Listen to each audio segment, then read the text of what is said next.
Welcome to ఎప్టోమైఎస్. నేను మీ గణేష్ సార్ని.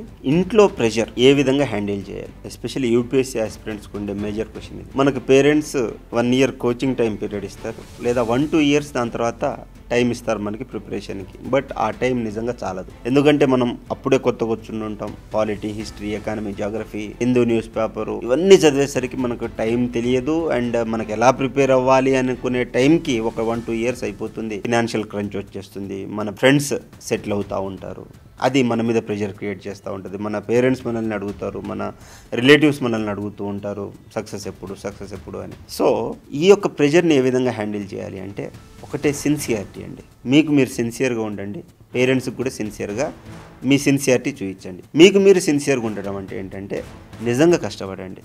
అంటే కష్టపడుతున్నామన్న భ్రమలో బతకొద్దు. టీ స్టాల్ దగ్గర కొంత టైం వేస్ట్ చేయడం, ఫ్రెండ్స్తో కాల వ్యవధి చేయడం, ఆ విధంగా కాకుండా టెస్ట్ సిరీస్ రాయండి.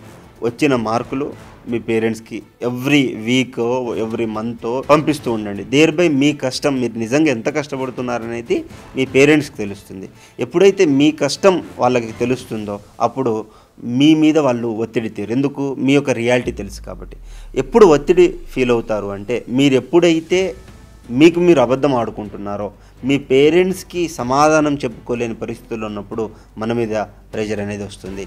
So please be sincere to yourself and show some sincerity towards your parents also. Thank you so much. Please do subscribe to Eptomayes.